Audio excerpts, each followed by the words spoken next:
धामी सरकार लगातार zero tolerance की नीति पर काम कर रही है और इसका एक और उदाहरण सरकार ने सामने ही पेश किया है। मामला है उत्तराखंड अधीनस्थ सेवा चयन आयोग के पेपर लीक का। इस मामले में बड़ी कार्रवाई करते हुए 6 आरोपियों को गिरफ्तार किया गया, लेकिन वहीं दूसरी तरफ पेपर लीक मामले से उत्तराखंड के युवा हताश हैं और निराश हैं। उन्हें अपने भविष्य की चिंता सता रही है कि आखिर सरकार का फैसला पेपर लीक मामले में क्या होगा। दरअसल उत्तराखंड अधीनस्थ सेवा चयन आयोग द्वारा 4 और 5 दिसंबर को ग्रेजुएट लेवल के 916 पदों के लिए परीक्षा कराई गई, जिसमें 1,90,000 लोगों ने परीक्षा दी थी। इस परीक्षा का रिजल्ट भी आउट हो गया था, जिसके बाद डॉक्यूमेंटेशन का प्रोसेस चल रहा था। लेकिन इस परीक्षा में पेपर लीक की शिकायत के बाद पुलिस से पता लगा कि इस परीक्षा में बड़े स्तर पर पेपर लीक किया गया है। जानकारी के मुताबिक इसमें से कई सारे ऐसे अभ्यर्थी हैं जो कि 10 से 15 लाख रुपए रिश्वत देने के बाद पेपर के जरिए इस परीक्षा को पास करके आए हैं। और एसटीएफ का कहना है कि उनके पास इन अभ्यर्थियों के भी रिकॉर्ड हैं जिनकी इसमें संलिप्तता है। लेकिन अगर वो लोग खुद सामने आकर इस बात को स्वीकार कर लें तो उसको आगे मौका भी दिया जाएगा। अगर वो लोग सामने नहीं आते हैं तो उनके खिलाफ मिले पहचान रिकॉर्ड के हिसाब से ही जल्द कानूनी कार्रवाई तय की जाएगी। जानकारी के मुताबिक 2021 में हुई इस परीक्षा में लगभग 500 अभ्यर्थियों ने पेपर लीक करने वालों का सहारा लेकर एग्जाम दिया है। तो इसीलिए ये बहुत जरूरी हो जाता है इस मुद्दे पर चर्चा करना।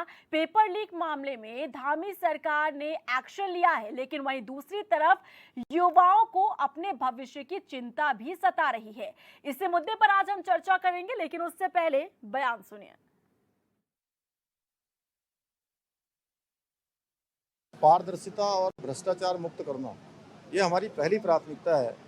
पिछले कुछ दिनों से इस प्रकार की शिकायत आ रही थी कि अधीनस्थ चयन सेवा आयोग और अन्य आयोगों में अभी कुछ एक आयोग और भी हैं, उन पर भी कार्रवाई होनी है।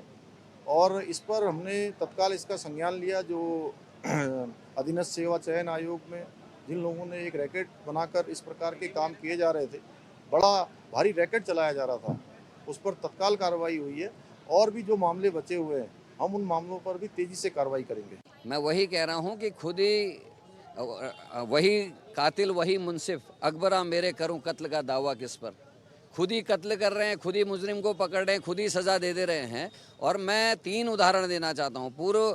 मैं कुंभ में एक जहाज घोटाला हुआ था जिसमें पंत दंपति को जेल डाला गया, लेकिन जिन्होंने उसको लाइसेंस दिलाया बिना पूरे मतलब कागजात पूरे के, उनके ऊपर कार्रवाई क्या हुई।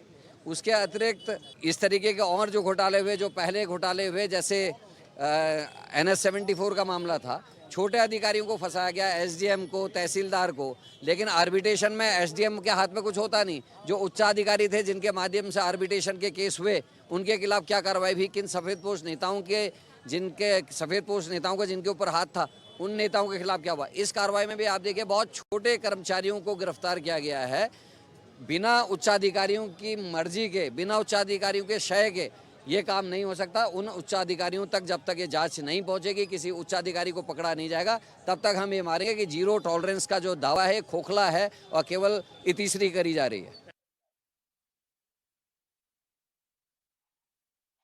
तौर पर सवाल दाग रहा है कि आखिर ये जो धांधली हुई है या फिर जो पेपर लीक हुआ है वो किसकी गवर्नमेंट में हुआ। 2021 में एग्जाम करवाए जाते हैं दिसंबर के महीने में, और उसमें किस तरीके से पेपर लीक की जो खबर है वो सामने आती है। इस पूरे मामले में पुलिस द्वारा, एसटीएफ द्वारा जांच की गई तो उसमें खुलासा होता है, 6 आरोपियों को गिरफ्तार किया गया। ये एक उपलब्धि भी सरकार की है। लेकिन वहीं दूसरी तरफ विपक्ष ये सवाल कर रहा है कि आपकी ही सरकार में ये गड़बड़ी भी होती है, उसके बाद आप ही उसे पकड़वा के अपनी पीठ थपथपाने का काम करते हैं। लेकिन इन्हीं सब में से एक सबसे बड़ा सवाल उन अभ्यर्थियों के लिए है, उन स्टूडेंट्स के लिए है जो मेहनत से परीक्षा में बैठे थे और अब उनका भविष्य अधर में नजर आ रहा है, क्योंकि डिसीजन अभी तक नहीं लिया गया है कि आखिर इस परीक्षा को क्या रद्द कर दिया जाएगा या फिर इसमें से कुछ निष्कर्ष निकलेगा। इसी मुद्दे पर आज हम चर्चा करेंगे। मेहमान हमारे साथ जुड़ चुके हैं। इंट्रोडक्शन पहले आपका करवा देते हैं मेहमानों के साथ। सुभाष बर्तवाल जी बीजेपी से हमारे साथ चर्चा में जुड़े हैं। कांग्रेस से मोहन काला जी हमारे साथ चर्चा में हैं। बेरोजगार संघ के अध्यक्ष बॉबी पवार हमारे साथ चर्चा में जुड़े हैं। यूकेडी से लुशुन टोडरियाल जी हमारे साथ चर्चा में और वरिष्ठ पत्रकार जयसिंह रावत जी हमारे साथ चर्चा में। आप सभी का बहुत स्वागत चर्चा में। सबसे पहले मैं चर्चा की शुरुआत सुभाष बर्तवाल जी आपके साथ ही करना चाहूंगी। सीएम धामी पीठ थपथपा रहे हैं सरकार की कि 6 आरोपियों को गिरफ्तार कर लिया गया, लेकिन विपक्ष सवाल कर रहा है कि ये धांधली या फिर इस तरीके से गड़बड़ी किसकी सरकार में हुआ? आप लोगों की सरकार में हुआ है और अपनी ही सरकार में की गई गड़बड़ी को अब पकड़कर इस तरीके से आप वाहवाही लूटने का काम कर रहे हैं। लेकिन पहले ये तो बताइए कि उन अभ्यर्थियों का होगा क्या जो कि कड़ी मेहनत के बाद परीक्षा में बैठे थे, लेकिन अब तक उनका कुछ निष्कर्ष नहीं निकल पाया है। नहीं, देखिए रीना जी, बात यह है कि आप व्यवस्था को कितना भी चाक चौबंद करते जाइएगा, आप सिस्टम को ठीक करते जाइएगा, उसको उल्लंघन करने वाले जो है उदाहरण जो है आज़ादी के बाद से लगातार मिल रहे हैं। और देखिए, भर्ती परीक्षा जो हुई 2021 में, जो अधीनस्थ सेवा चयन आयोग द्वारा ये की गई थी, इस पर जब गड़बड़ी की जो है बात सामने आई तो स्वाभाविक रूप से जो एक सरकार को करना चाहिए वही हमारी सरकार ने किया। उसकी जांच कराई, जांच कराने के पश्चात उस पर जो है जो लोग दोषी बनते थे, जिनकी उसमें भूमिका थी, ऐसे 6 लोगों को गिरफ्तार करने का काम भी किया। अब इसमें कहीं न तो मुख्यमंत्री जी ने अपनी पीठ को थपथपाया, न किसी दूसरे की थपथपाया, लेकिन ये बताया कि अगर कहीं गड़बड़ हुआ है तो उसको ठीक करने का काम, दोषी को जो है दंडित करने का काम हमने किया है। जहाँ तक आपने जो सवाल किया कि जो अभ्यर्थी हैं, ये प्रयास हमारी सरकार का है कि अभ्यर्थियों के संदर्भ में जिन लोगों ने जो है इस परीक्षा में भाग लिया है, उनके हितों को किसी प्रकार का नुकसान न पहुँचे और किस प्रकार से जो है उनके भविष्य को बचाते हुए इस परीक्षा को आगे बढ़ाया जाएगा। इसलिए अभी जो अंतिम जो चयन सूची है उसको भी जो अधीनस्थ सेवा चयन आयोग के द्वारा फिलहाल जो है उसको रोका गया है और उस आधार पर जो है उस पर निर्णय होना है। तो मैं समझता हूँ कि हमारे बेरोजगार साथियों को भी जो है उस पर बहुत ज़्यादा चिंतित होने की आवश्यकता नहीं है, क्योंकि सरकार स्वयं चिंतित है। एक तरफ हमने जो है ऐसे लोगों को पकड़ने का काम किया जिन्होंने सिस्टम को धता बताते हुए जो है अवैधानिक तौर पर जो है लोगों को लाभ पहुंचाने का काम किया, और दूसरी तरफ जिन लोगों ने बहुत मेहनत की है, जिन अभ्यर्थियों ने, जिन्होंने पूरा अपना जो है करियर के लिए तमाम तरह के प्रयास करते हुए वो यहाँ तक आए, उनके हितों को कोई चोट ना पहुँचे, उसके लिए भी सरकार चिंतित है और मैं समझता हूँ कि हम उनके हितों की रक्षा करेंगे।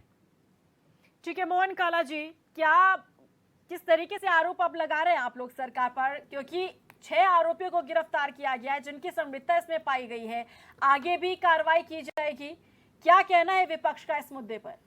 देखिए रीना जी, पहले तो मैं आपको धन्यवाद दूंगा कि आपने निष्पक्ष तरीके से एचएनएन ने जो है बेरोजगारों की, उत्तराखंड में जो बेरोजगार हैं उन बेरोजगारों की पीड़ा को जो है उठाते हुए जो आपने इस चैनल के माध्यम से, और मैं बधाई इसलिए भी देना चाहूँगा कि आज आपके चैनल के माध्यम से उत्तराखंड का जो उत्तराखंड सरकार का जो जीरो टॉलरेंस है, जिस पर भारतीय जनता पार्टी और जो भारतीय जनता पार्टी कहती है कि धाकड़ धामी जी जो अपनी पीठ थपथपा रहे हैं, आपके न्यूज़ चैनल के माध्यम से आज भारतीय जनता पार्टी का चाल, चरित्र और चेहरा उत्तराखंड की जनता के सामने उजागर हो रहा है। अभी जैसा कि आपने एक बहुत ही महत्वपूर्ण मुद्दा है ये, क्योंकि एक तरफ जहाँ उत्तराखंड बेरोजगारी में नंबर 1 पर खड़ा हुआ उत्तराखंड, ऐसे में बेरोजगारों के साथ जिस तरीके का छल, जिस तरीके का कपट, जिस तरीके की लूट खसोट भारतीय जनता पार्टी के मंत्री, विधायक और नेताओं की निगरानी में, अभी जैसा भारतीय जनता पार्टी के बर्तवाल जी कह रहे थे कि हमने 6 लोगों को, ये 6 लोग तो वो हैं जो छोटी छोटी मछलियां हैं, जिनके सहारे पर बड़े बड़े माफिया, जो माफिया आयोग में भी बैठे हुए हैं, सरकार में भी बैठे हुए हैं। और ये कोई पहला मामला नहीं है भ्रष्टाचार का, जैसा कि अभी धामी जी ने बयान दिया, मुख्यमंत्री जी ने। मैं अगर आपसे बात करूं, इससे पहले भी अगर आप सहकारिता जिला सहकारी बैंक में का घोटाला देखेंगे तो चाहे वो वन दरोगा भर्ती का घोटाला हो, चाहे वो पिटकुल घोटाला हो, ये छुपे नहीं है उत्तराखंड के जनता से, आम जनमानस से या पत्रकारों से या भारतीय जनता पार्टी के नेताओं से।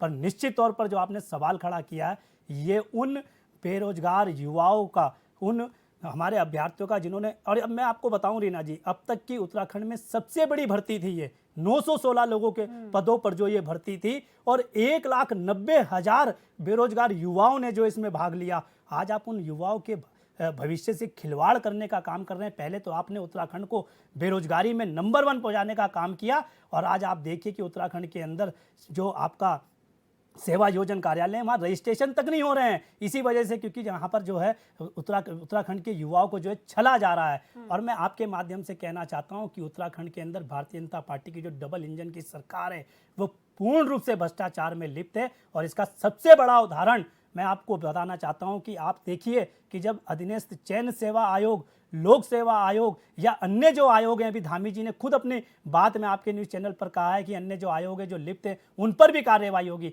यानी कि भारतीय जनता पार्टी के संरक्षण में जो है आयोग कोई भी सुरक्षित नहीं है। और ये इस बात का सबसे बड़ा उदाहरण लखनऊ की कंपनी, जिस कंपनी के लोगों ने जो है उत्तराखंड के युवाओं के भविष्य से खिलवाड़ किया, ये सबसे बड़ा उदाहरण है। और भारतीय जनता पार्टी इसलिए अपनी पीठ ना थपथपाई कि उन्होंने 6 लोगों को गिरफ्तार कर दिया। अभी जैसा कि आपने सुना, जो पार्टी के जो हमारे प्रदेश अध्यक्ष हैं करण मेहरा जी, उन्होंने कहा कि इससे पहले भी जितने घोटाले हुए हैं उन घोटालों में भी आपने जो है जांच कमेटी बैठाई, उन घोटालों में भी आपने जो है जांच के लिए जो अपनी सरकार ने जो कमेटियां गठित करी। पर मैं पूछना चाहता हूं, चाहे वो NH का घोटाला हो, चाहे वो सहकारिता विभाग का घोटाला हो, चाहे वो वन दरोगा का घोटाला हो, आपने किया क्या? सिर्फ आपने छोटी मछलियों पर गाज गिराकर बड़े मगरमच्छों को बचाने का काम किया है।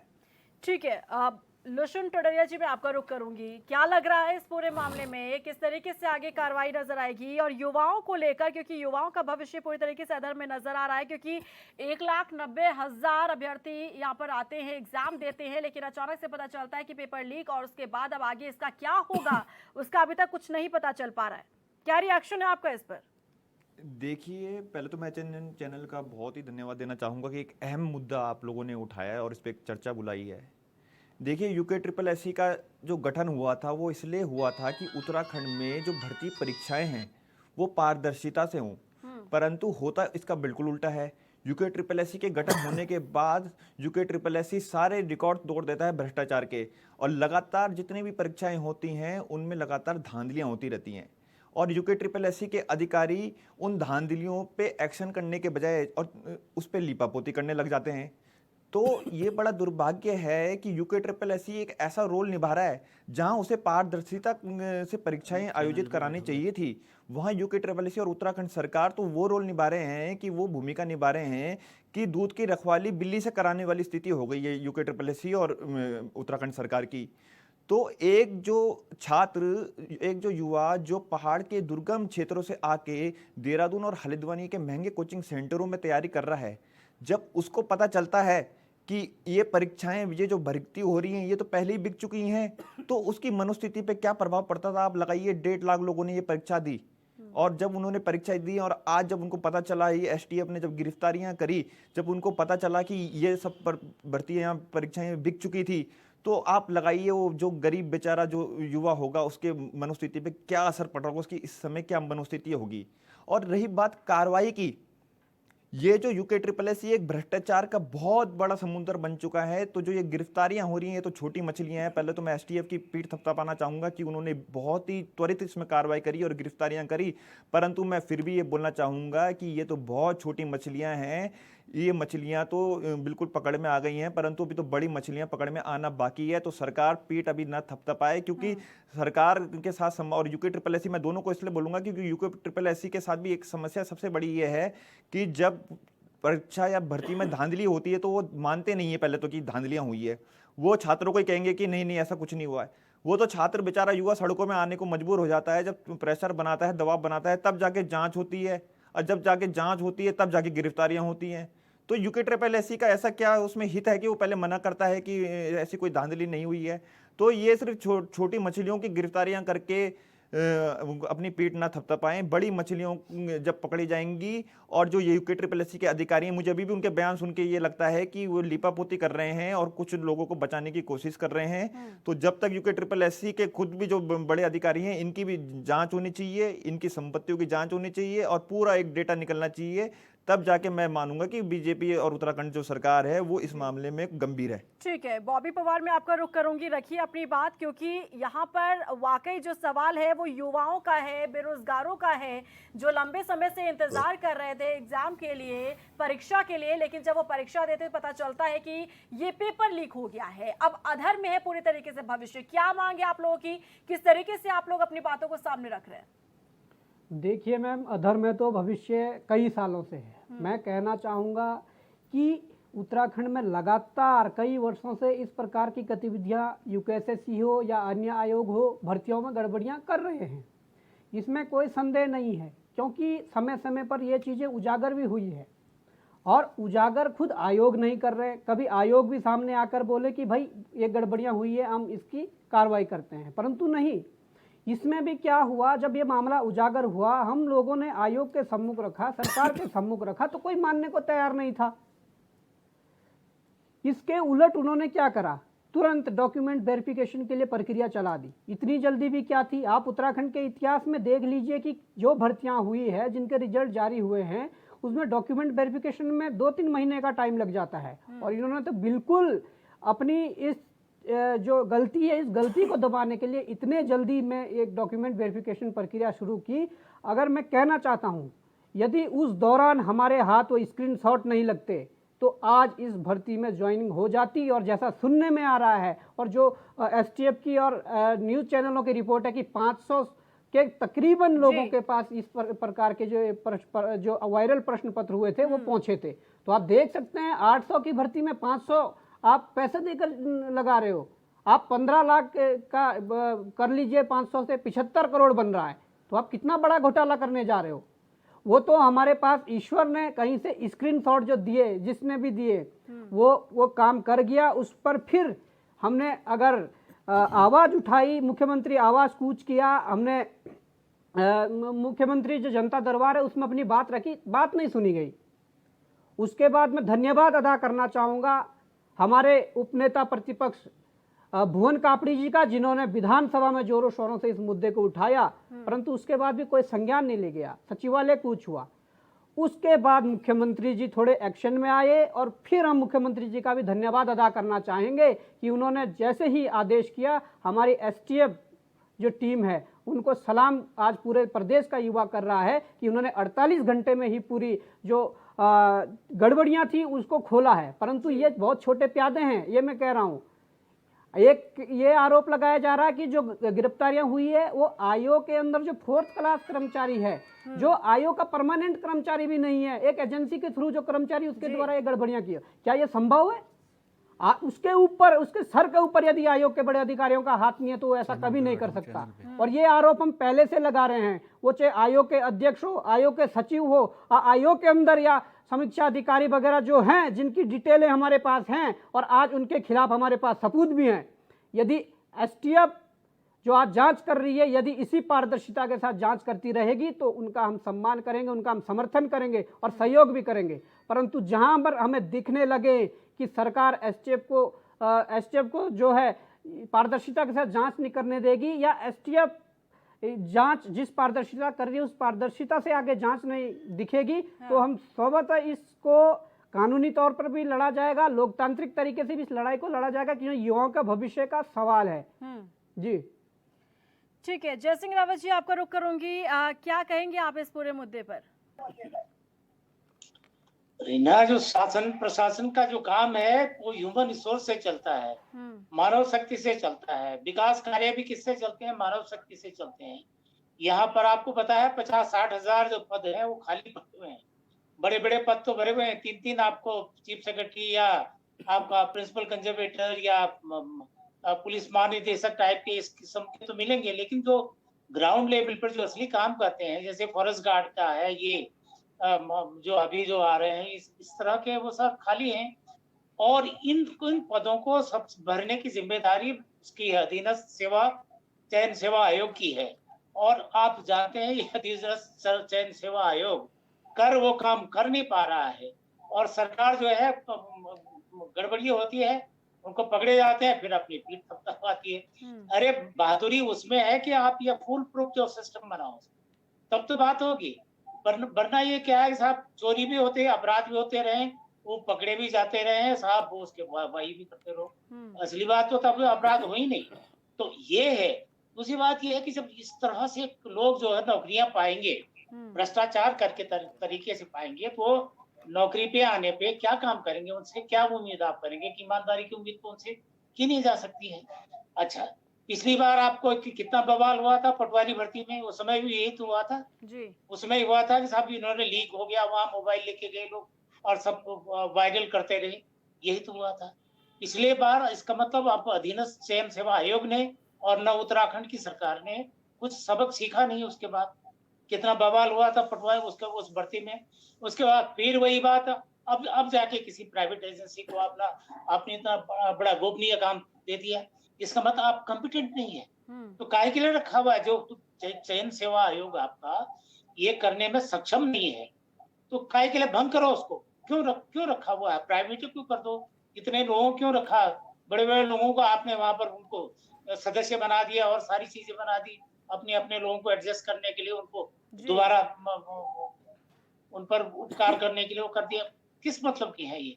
अगर ये फेयर उसका एग्जामिनेशन नहीं करा पा रहे हैं, ये बेहतर जो अब ये नहीं दे पा रहे हैं, आपका मानव संसाधन सरकार को नहीं दिला पा रहे, इस आयोग की जरूरत क्या है? ये वही हो रहा है। न परीक्षा आप समय से करा पा रहे हैं, न आप क्या कहते हैं फेयर एग्जामिनेशन करा पा रहे हैं, तो उसके बाद आप कर क्या रहे हैं? तो वो बड़ा गंभीर विषय है। और सरकार ये सब इनका ही नहीं सवाल ना, सरकार से भी क्या उम्मीद करेंगे आप? सरकारों से मैं तो कहूँ सरकारों से, हम केवल बीजेपी की सरकार का सवाल नहीं है। बिल्कुल। जितनी बार आता है वहां पर वो स्कैम हो जाते हैं सब, कि भर्तियों में घोटाले हो जाते हैं। अभी तो उसका सहकारिता में घोटाला हुआ था, इसी जमाने में पटवारी भर्ती कांड हुआ था। वो पौड़ी के डीएम सस्पेंड हो गए थे, उनकी तो ठीक है, नौकरी पे आ गया मैं था। आपको रोकना चाहूंगी क्योंकि जो परीक्षा है उस पर भी संशय बरकरार है कि क्या वो होंगे या फिर नहीं, क्योंकि 31 जुलाई को भी एक परीक्षा होनी है। उसे लेकर भी स्थिति जो है अभी तक साफ पूरी तरीके से नहीं हो पाई है। इसी मुद्दे पर लगातार हम चर्चा कर रहे हैं, सभी मेहमान हमारे साथ यहाँ पर बने हुए हैं। और जय सिंह रावत जी, आप अपनी बात पूरी कर सकते हैं। हाँ, एक्शन में तब माना जाएगा कि जब वो सरकार एक फुल प्रूफ जो है ना सिस्टम बनाएगी, तब माना जाएगा। अच्छा देखिए, आयोग क्यों होता है? आयोग इसलिए होता है ताकि वो निष्पक्ष ढंग से और स्वतंत्र रूप से काम कर सके। लेकिन अब सरकार आयोग का गठन इस तरह से किया जाता है कि वो किसी न किसी तौर पर सरकार के दबाव में होता है, और उसके जो मेंबर होते हैं, उसके चेयरमैन जो होते हैं, उनके लिए अलग नियम होते हैं, लेकिन वो सब उनका पालन नहीं किया जा सकता है। जैसे होता है कि नौकरी से जो रिटायर हो गए तो कुछ सालों के अंदर उनको वहां आयोग में नहीं नियुक्त किया जाना चाहिए, नियम है उसका। लेकिन क्या क्या करने, वहां तो एडजस्ट करने होते हैं। जैसे लाल बत्ती वालों को एडजस्ट करते हैं, वैसे आयोग में भी आप करते हैं। तो उनसे भी क्या आप, वो सिफारिशी लोगों से भी क्या आप उम्मीद करेंगे कि वो ज्यादा वो करेंगे? अब ये बताइए, 22 साल हो गए उत्तराखंड को, और अपना एक अधीनस्थ चयन आयोग को मतलब एक कॉम्पिटेंट आयोग का आप नहीं बना पाए हैं, और वो हायर कर रहे हैं एजेंसीज को, इतने गोपनीय बातें उनको उनसे करा रहे हैं। उससे क्या हो रहा है कि न तो यहाँ मानव संसाधन मिल नहीं पा रहा है। इतने 56-57 हजार जो पद जो है ना खाली पड़े हैं, असली कर पड़े हुए, बीडीओ के पद खाली हैं, एडीओ के पद खाली हैं, नायब तहसीलदार के पद खाली पड़े हुए हैं। जहां था ये सारे ऊपर आपके सेक्रेटरी, चीफ सेक्रेटरी के पद भरे जाते हैं, लेकिन नीचे भरे होते नहीं, जिन्होंने असली काम कर। क्योंकि सरकार का ध्यान तो कांवड़ यात्रा पर है, सरकार का ध्यान तो फूल बरसाने पर है, सरकार का ध्यान तो कॉमन सिविल कोड पर है, जो कर नहीं सकते। इस तरह से काम करने पर है सरकार का काम। ध्यान कोई फुल प्रूफ सिस्टम बनाने पर नहीं है, कोई ईमानदार सिस्टम बनाने पर नहीं है, क्योंकि सरकार खुद चाहती है ना। सरकारें मतलब केवल यही नहीं, जितने स्कैम आए हैं अब शुरू से लेके अब तक के, समझ लो ना, एक बार तो डीजीपी तक फंस गए थे उसमें, उन पर वो प्रोसिक्यूट हुए हैं। वो मतलब इतना, एक आईपीएस ऐसा था कि जो पाकिस्तान में किस हाल में अधमरे उनको लेके आए थे, इतना बेहतरीन आईपीएस फंस गया वहां पर, जबरदस्ती उनको फंसा दिया, राकेश लाल को, उसी कांड में फंसे थे वो।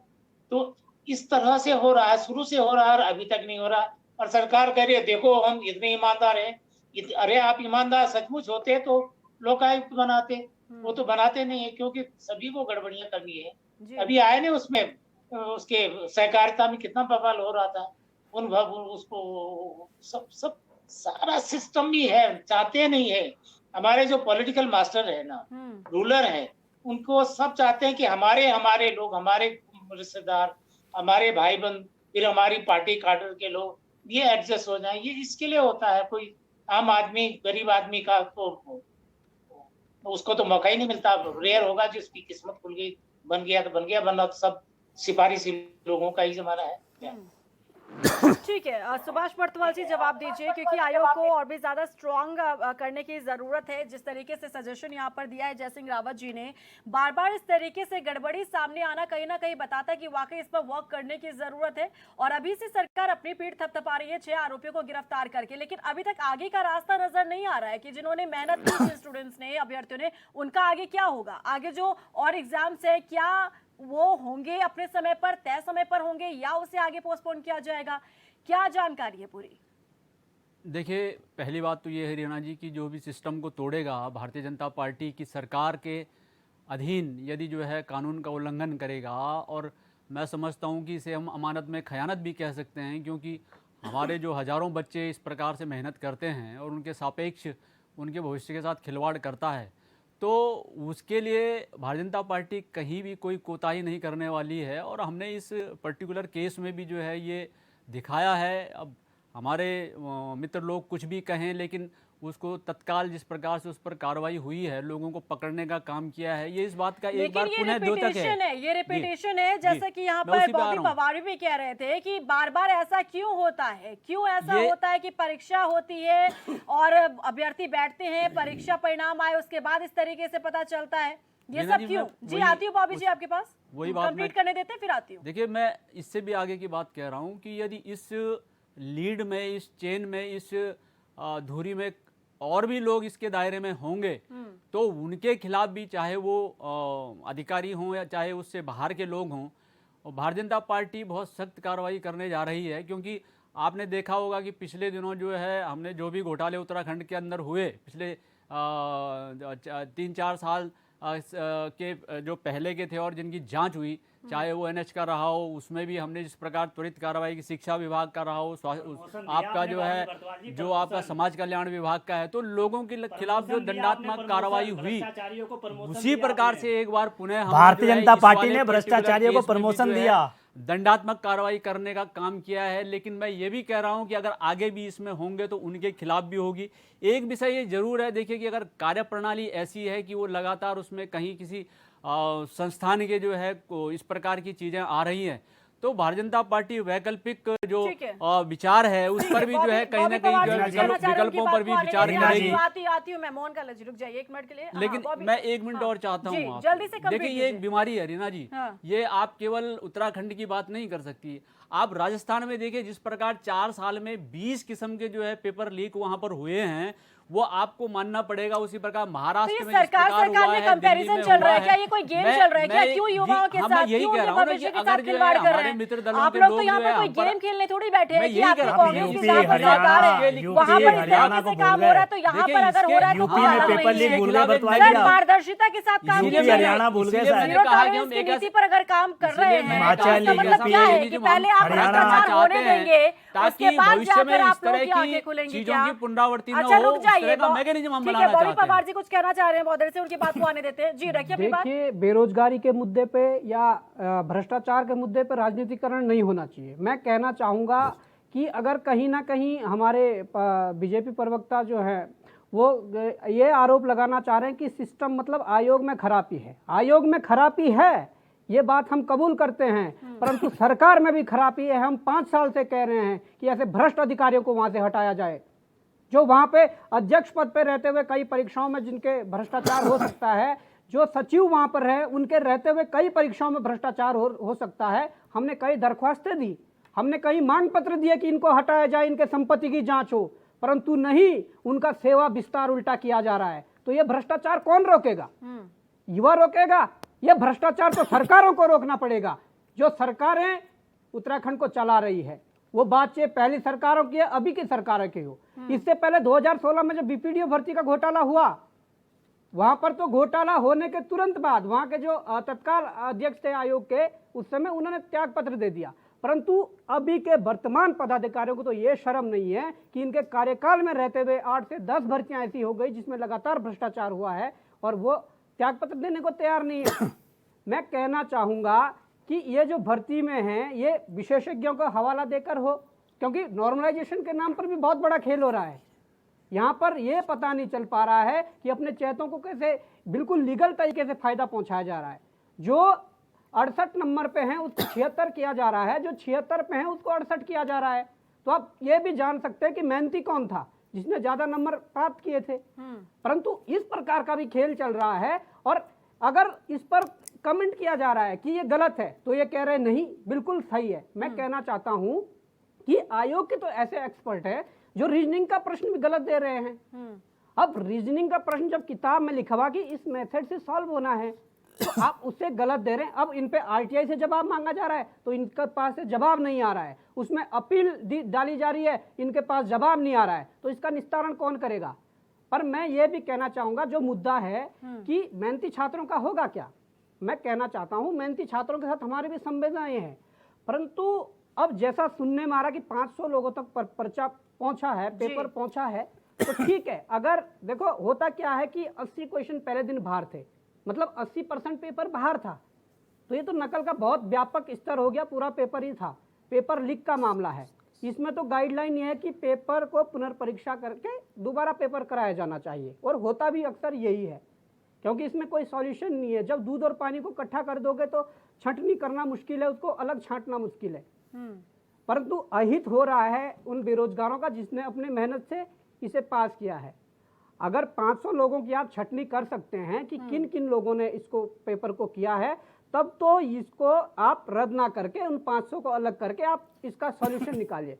परंतु यदि नहीं कर सकते हैं तो बिना समय गवाए आप ये कह दीजिए आयोग के अध्यक्ष, आयोग के सचिव और वहां पर जो और गड़बड़ी करने वाले अधिकारी हैं उनको पहले साइड करके वहां पर नए पदाधिकारी अपॉइंट करके आप ये बताइए कि आप 30 दिन में दोबारा पेपर करवा रहे हो या 60 दिन में, क्योंकि ऑलरेडी ये भर्ती 2 साल या 1.5 साल लेकिन क्या इसके लिए बॉबी पवार, क्या इसके लिए वो अभ्यर्थी तैयार होंगे जिन्होंने कड़ी मेहनत की है? क्या उनकी मेहनत पर पानी फिरने जैसा नहीं है? जो इतने लंबे समय से तैयारी कर रहे थे, कई अटेम्प्ट के बाद उन्होंने अब जाकर एग्जाम निकाला होगा, तो क्या उनकी मेहनत पर ये पानी नहीं है? नहीं मैम, मेहनत पे पानी तो उनके भी है जिनको पॉइंट से रोका गया है, जिनको 1 नंबर से रोका गया है। नहीं तो आपको लगता है कि वो अभ्यर्थी क्या इस चीज के लिए तैयार होंगे अगर इस तरीके का डिसीजन लिया जाता है तो? क्या उनमें आक्रोश नहीं होगा इस बात को? नहीं होगा, बिल्कुल होगा। हमारा विरोध क्या है, हमारी आलोचनाएं की है जब हमने इस भर्ती के बारे में जांच करने के लिए आवाज उठाई, जब हम इस भर्ती में आंदोलन कर रहे थे तो हमारे बहुत खिलाफ थे कि आप ऐसा कर रहे हैं। परंतु आज जब नतीजे सामने हैं तो सबको लग रहा है कि वास्तव में ऐसा है। और ये खेल ये नहीं है कि इस भर्ती में हुआ, लगातार चलता रहा। एक बार सफाई तो करनी पड़ेगी, एक बार सफाई तो होनी है। हाँ। वो सफाई तब होगी जब छोटी छोटी मछलियों को नहीं, बड़े बड़े माफियाओं को पकड़ा जाएगा। लेकिन ये कहा जा रहा है बॉबी पवार कि यहाँ पर जो स्टूडेंट्स, जो अभ्यर्थी इसमें जिनकी संलिप्तता है, उनके भी अब एविडेंस जो है वो सामने आ चुके हैं एसटीएफ के पास।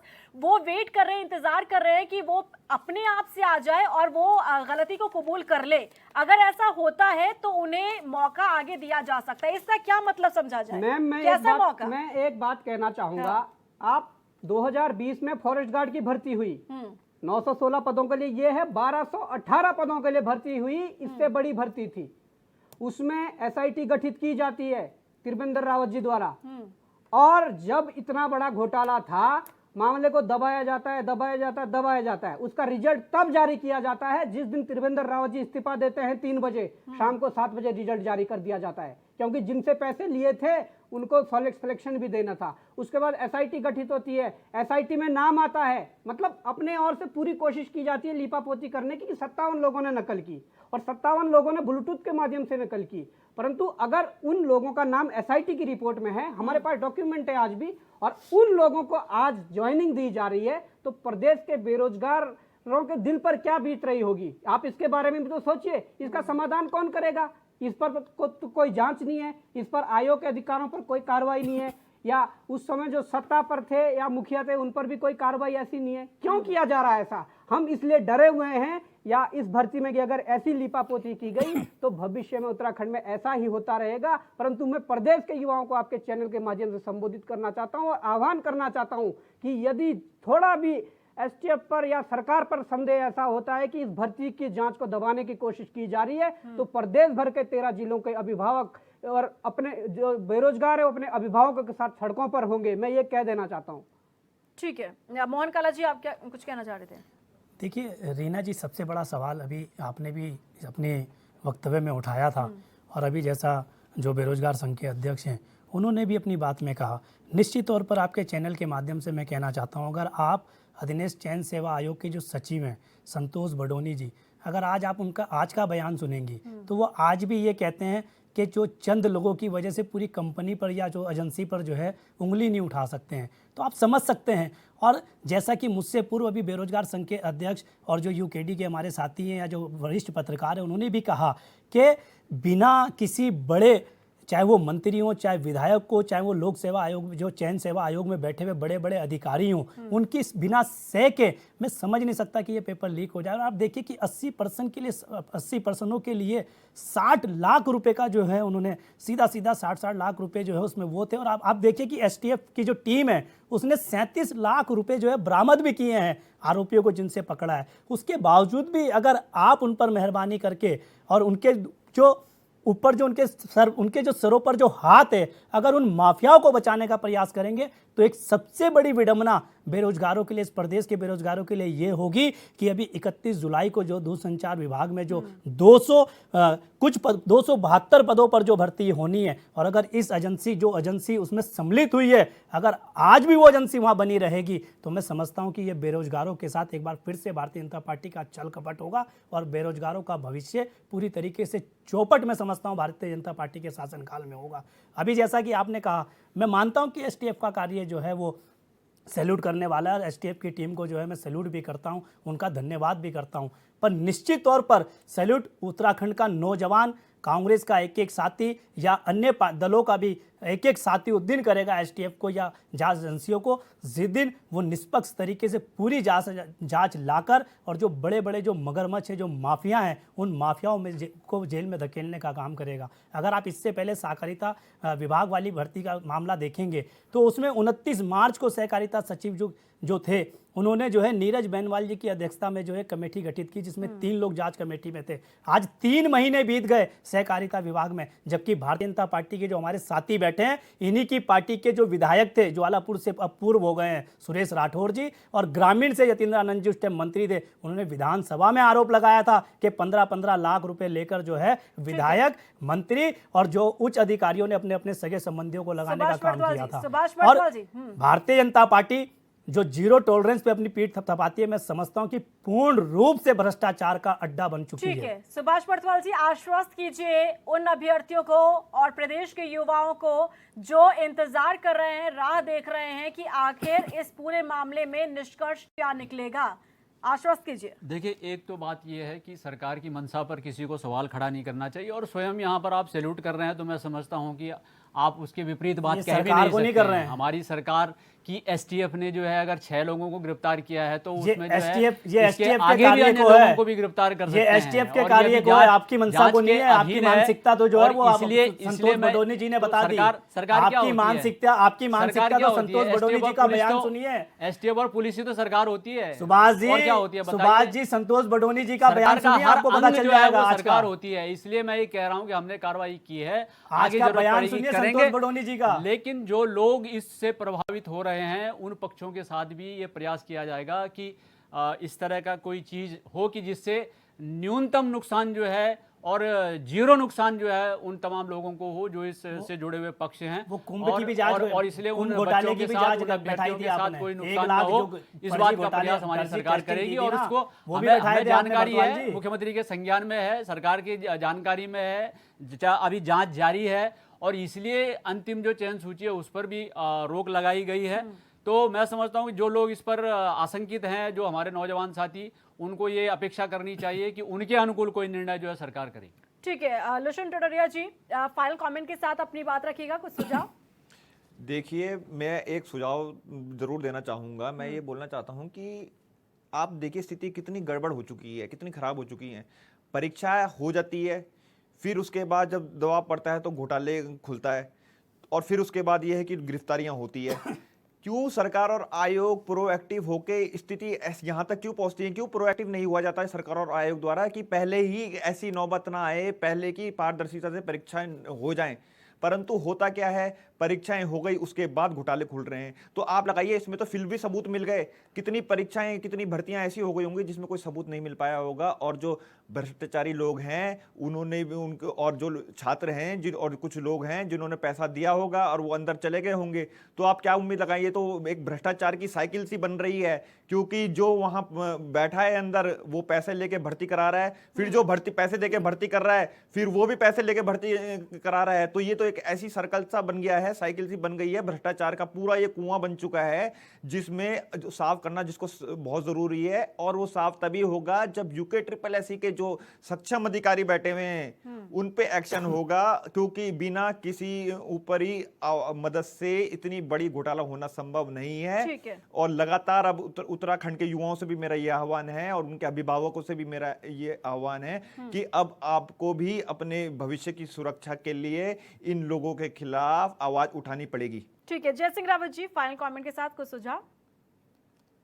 देखिए, जब तक मैं सोचता हूं कि STF इसका सॉल्यूशन नहीं है। इसका सॉल्यूशन ये है कि जो अधीनस्थ चयन आयोग है उसका ओवरहॉलिंग किया जाए, पूरी तरह से उसको किया, उसको पारदर्शी भी बनाया जाए, कॉम्पिटेंट बनाया जाए और वेल इक्विप्ड कर दिया जाए, और उसके ईमानदार लोग उसमें रखे जाए। जब तक वो नहीं होगा तब तक आपका काम नहीं चलेगा। दूसरी बात यह है कि ऊपर से भी जो हमारा जो राजनीतिक नेतृत्व है उसको भी ईमानदार होना जरूरी है। वो ईमानदार तब तक नहीं होगा इन परिस्थिति में जब तक आप लोकायुक्त नहीं बनाएंगे, ये करना जरूरी है। दूसरी बात यह है कि आप इतने पद उत्तराखंड में खाली हैं, जब तक आप देंगे नहीं सही लोगों को, ईमानदार लोगों का और कॉम्पिटेंट लोगों का जब तक चयन नहीं करेंगे तो कैसे शासन प्रशासन चलेगा। तो इसके लिए जरूरी है कि ये सबसे पहले जो है जो चयन आयोग है उसको ठीक ठाक किए जाने की जरूरत है, और ऐसा हो ताकि वो बिल्कुल निष्पक्ष भी हो, स्वतंत्र भी हो, किसी तरह का दबाव उस पर नहीं पड़ना चाहिए, लेकिन वेल इक्विप्ड होना चाहिए। आप ये समझिए को परीक्षाएं नहीं कर पा रहे हैं। आप जानते हैं कि पद और गोपनीयता होती नहीं होती है जी। जो विधायक भी होते हैं उनको भी पद और गोपनीयता की शपथ लेनी होती है। जो गवर्नमेंट सर्वेंट होता है उसके भी पद और गोपनीयता की बात होती है, वो भी संविधान के प्रति बंधा हुआ होता है। कोई प्राइवेट एजेंसी को तो नहीं है पद और गोपनीयता का मतलब। ये प्राइवेट एजेंसी से क्यों करा रहे हैं, गोपनीय काम क्यों करा रहे हैं? तो इसका मतलब है कि इनमें कैपेसिटी नहीं, इनकी में क्षमता ही नहीं है। जब तुम में क्षमता ही नहीं है, तुम काहे के लिए बैठे हुए हो वहां पर? तो सरकार को देखना चाहिए, सरकार क्यों तमाशबीन बनी हुई है? क्योंकि सरकार का ध्यान नहीं है ना, सरकार का ध्यान कांवड़ मेले पे लगा हुआ है, उनके चरण धोने पर लगा हुआ है। सरकार का ध्यान फूल बरसाने पर, कांवड़ियों पर बरसाने पर, इन कामों पर लगा हुआ है। जो गैर जरूरी काम है शासन जो गवर्नेंस पे सरकार का ध्यान नहीं है, तो वो वाली बात अब ऐसे होगा तो ऐसे चलेगा। बजरा मौलदारी में सरकार चल रही है, जनता को ठीक है ऐसा ही बेवकूफ बनाते हैं। ठीक है, बॉबी पवार जल्दी से शॉर्ट में अपनी बात को रखिएगा। देखिए, शॉर्ट्स में ये बात है कि 80% पेपर बाहर था, लीक की पुष्टि हो चुकी, तो इसका सॉल्यूशन तो री एग्जाम है। परंतु आप ये कीजिए कि री एग्जाम करवाइए, परंतु पहले आयोग को भंग करके आयोग का गठन करिए, अच्छी तरीके से ईमानदार लोगों को रखिए।